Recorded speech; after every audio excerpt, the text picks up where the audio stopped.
আসসালামু আলাইকুম ওরহমতুল্লাহি ওবারাকাতুহু। এ পর্বে আমাদের আলোচনা সূরাতুল আহাব। এটি কুরআনুল কারীমের 111তম সূরা। এটিকে সূরা মাসাদও বলা হয়। আলহামদুলিল্লাহ সালাতু ওয়াসসালাম আলা রাসূলিল্লাহ ওয়া আলা আলিহি ওয়া সাহবিহি আজমাইন, আম্মা বাদ। আউযু বিল্লাহি মিনাশ শাইতানির রাজিম। বিসমিল্লাহির রহমানির রহিম। রব্বি ইশরাহ লি সাদরি ওয়া ইয়াসসির লি আমরি ওয়াহলুল উকদাতাম মিন লিসানি ইয়াফকাহু কাওলি। এরশাদ হচ্ছে, আল্লাহ তাআলা বলেন, আবু লাহাবের হাত দুটো ধ্বংস হোক সে নিজেও। তাব্বাত ইয়াদা আবি লাহাবি ওয়া তাব। তাব্বাত মানে ধ্বংস হোক। ইয়াদান মানে হচ্ছে দুই হাত, আবি লাহাবি মানে আবু লাহাবের দুই হাত ধ্বংস হোক, আর ধ্বংস হোক সে নিজেও। তার ধন সম্পদ আর সে যা উপার্জন করেছে তা তার কোনো কাজে আসলো না। মা আগনা আনহু মালুহু ওয়া মা কাসাব। মা আগনা কোনো কাজে আসলো না, আনহু তার পক্ষ থেকে, মালুহু মাল মানে সম্পদ, তার ধন সম্পদ, ওমা কাসাব যা সে অর্জন করেছে। আল্লাহ বলেন, অচিরে সে প্রবেশ করবে লেলিহান শিখাযুক্ত আগুনে। সায়াসলা নারং যাতা লাহাব। সায়াসলা শীঘ্রই সে জ্বলবে, নারন মানে জাহান্নামের আগুনে। আর তার স্ত্রীও, যে কাঠ বহনকারিনী, যে কাটার সাহায্যে আল্লাহ রসুল সাল্লাল্লাহু আলাইহি সাল্লামকে কষ্ট দিত এবং একজনের কথা অন্যজনকে বলে পারস্পরিক বিবাদের আগুন জ্বালাতো। ওয়ামরাআতুহু এবং তার স্ত্রীও, হাম্মালাতাল হাতাব অর্থাৎ কাঠ বহনকারী। আর দুনিয়াতে তার বহনকৃত কাঠ খড়ির পরিবর্তে জাহান্নামে তার গলায় শক্ত পাকানো রশি বাঁধা থাকবে। ফি জিদিহা হাবলুম মিন মাসাদ। তো এখানে এই সূরাটি সূরা আহাব, এই সূরাতে স্পষ্ট প্রথম বিষয় হচ্ছে যে আবুল আহাবের আসল নাম ছিল আব্দুল উজ্জা। সে ছিল আব্দুল মুত্তালিবের অন্যতম সন্তান, আল্লাহ রসুলের চাচা। গরু বর্ণের কারণে তার নাম ডাকনাম হয়ে যায় আবু লাহাব। কারণ লাহাব বলা হয় আগুনের লেলিহান শিখাকে। লেলিহান শিখার রং হচ্ছে গৌরবর্ণ। সে অনুসারে আবু লাহাব অর্থ গৌরবর্ণ বিশিষ্ট। পবিত্র কোরআনে এই কোরআন তার আসল নাম বর্জন করেছে, কারণ সেটা মুশরিক সুলুক। এছাড়া আবু লাহাব ডাক নামের মধ্যে জাহান্নামের সাথে বেশ মিলও রয়েছে, কারণ জাহান্নামের আগুন লেলিহান শিখা তাকে পাকড়াও করবে। সে আল্লাহ রসুলের কট্টর শত্রু ও ইসলামের ঘোর বিরোধী ছিল। এই আবু লাহাব নানাভাবে আল্লাহ রসুল সাল্লাল্লাহু আলাইহি সাল্লামকে কষ্ট দেওয়ার প্রয়াস পেত। তিনি যখন মানুষকে ইমানের দাওয়াত দিতেন তখন সে সাথে সাথে গিয়ে তাকে মিথ্যাবাদী বলে প্রচার করত। রাবিয়া ইবনে আব্বাস রাদিয়াল্লাহু তাআলা আনহু বলেন যে আমি আল্লাহ রসুলকে জাহিলিয়াতের অন্ধকার যুগে জুল মাজাজ বাজারে দেখলাম। তিনি বলেছিলেন, হে মানব সম্প্রদায়, তোমরা লা ইলাহা ইল্লাল্লাহ বলো, সফল কাম হবে। আর মানুষ তার চতুর্পার্শ্বে ভিড় জমাচ্ছিল। তার পেছনে এক গৌরবর্ণ টেরা চোখ বিশিষ্ট সুন্দর চেহারার লোক বলেছিল, এই লোকটি ধর্মত্যাগী, মিথ্যাবাদী। এই লোকটি আল্লাহ রসুল সাল্লাল্লাহু আলাইহি সাল্লামের পেছনে পেছনে যেখানে তিনি যেতেন সেখানেই যেত। বর্ণনাকারী বলেন, তারপর আমি লোকদেরকে এই লোকটি সম্পর্কে জিজ্ঞেস করলাম। লোকেরা বলল, এটি তার চাচা আবু লাহাব। মুসনাদে আহমদে আসছে। অন্য বর্ণনায় আসছে যে রবি ইবনে আব্বাদ বলেন, আমি আমার পিতার সাথে ছিলাম। আমি যেন দেখতে পাচ্ছি কিভাবে আল্লাহ রসুল বিভিন্ন গোত্রের কাছে নিজেকে পেশ করে বলেছিলেন, হে অমুক বংশ, আমি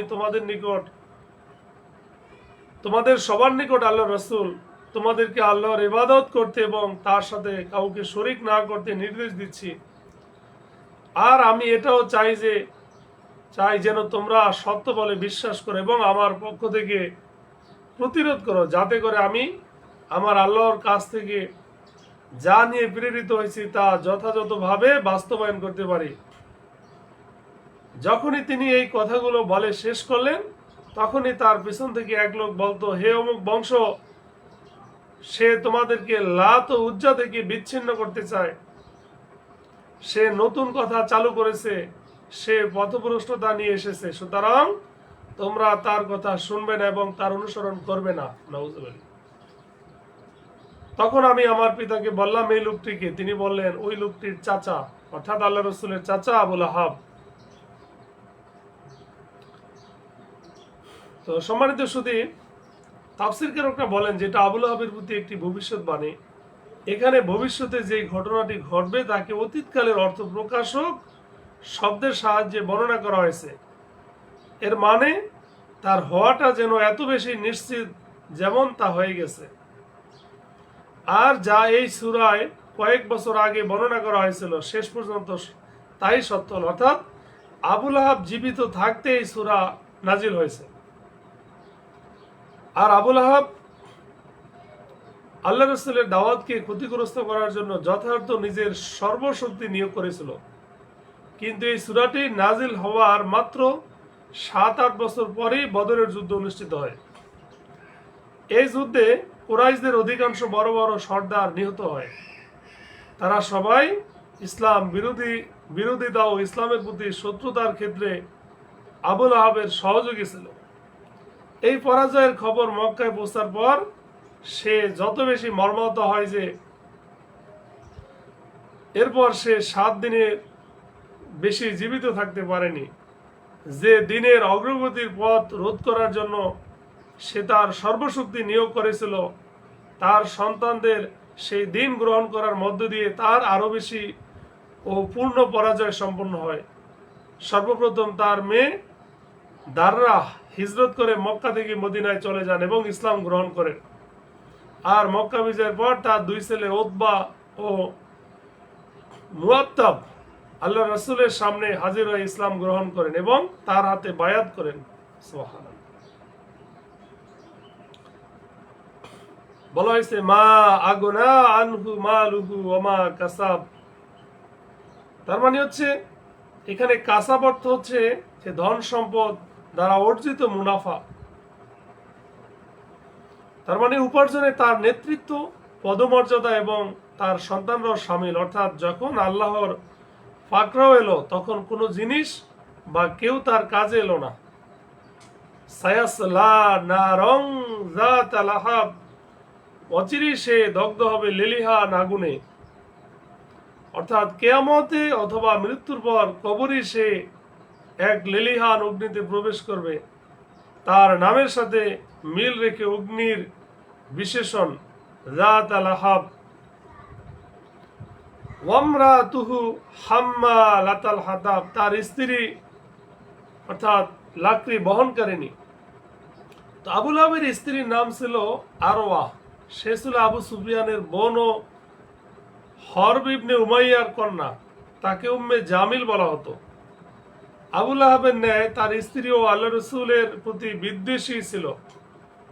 সে এ ব্যাপারে তার স্বামীকে সাহায্য করত।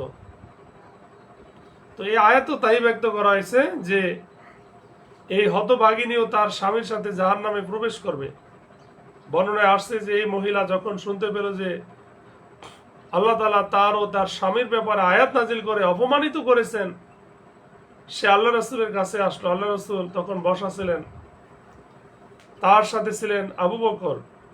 তখন হযরত আবু বকর বললেন, আপনি একটু সরে যেতেন তাহলে ভালো হতো, যাতে করে এই মহিলা আপনাকে কোনো কষ্ট না দিতে পারে। তখন আল্লাহ রাসূল বললেন, আমারও তার মাঝে বাধার সৃষ্টি করা হবে। বছরে মহিলা এসে আবু বকরকে জিজ্ঞেস করলো, আবু বকর, তোমার সাথী আমাদের বদনামি করে কবিতা বলছে। হযরত আবু বকর জবাবে বললেন, এ ঘরের কাবার রবের শপথ, তিনি কোনো কবিতা বলেননি এবং তার মুখ দিয়ে তা বেরো হয়নি। তখন মহিলা বলল, তুমি সত্য বলেছ। তারপর মহিলা চলে গেলে আবু বকর রাদিয়াল্লাহু তাআলা আনহু বললেন, সে কি আপনাকে দেখেনি? আল্লাহ রাসূল বললেন, মহিলা ফিরে যাওয়া পর্যন্ত একজন ফেরেশতা আমাকে তার থেকে আড়াল করে রেখেছিল। সুবহানাল্লাহ। তো সম্মানিত সুধী, যে এখানে কাষ্ঠ বহনকারী মানে আরবের বাক পদ্ধতিতে পশ্চাতে নিন্দাকারীকে এই খড়িবাহক বলা হতো। শুষ্ক কাঠ একত্রিত করে যেমন কেউ অগ্নি সংযোগের ব্যবস্থা করে, পরোক্ষ নিন্দা কার্যটিও তেমন। এর মাধ্যমে সে ব্যক্তিবর্গ ও পরিবারের মধ্যে আগুন জ্বালিয়ে দেয়। আল্লাহ রাসূল ও সাহাবায়ে কিরামকে কষ্ট দেওয়ার জন্য আবু লাহাব এর স্ত্রী পরোক্ষ নিন্দা কার্যের সাথেও জড়িত ছিল। অর্থাৎ জাহান্নামে সে স্বামীর আগুনে কাঠ এনে নিক্ষেপ করতে থাকবে, যাতে আগুন বেশি বৃদ্ধি পাবে। আর তা হবে আল্লাহর তরফ থেকে। অর্থাৎ যেমন সে দুনিয়াতে নিজ স্বামীর উপর অহংকারে মদত যোগাতো, তেমনি আখিরাতেও তার আযাব বৃদ্ধিতে মদত যোগাবে। ফি জিদি হাবলুম মিন মাসাদ। আর দুনিয়াতে তার বহনকৃত এই কাঠখড়ির পরিবর্তে জাহান্নামে তার গলায় শক্ত পাকানো রশি বাঁধা থাকবে। তার মানে হচ্ছে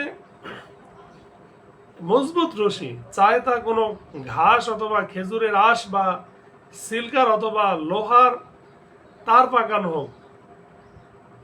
যেমন সে দুনিয়াতে ওই রশি নিজ ঘাড়ে বা গলদেশে ঝুলিয়ে রাখতো।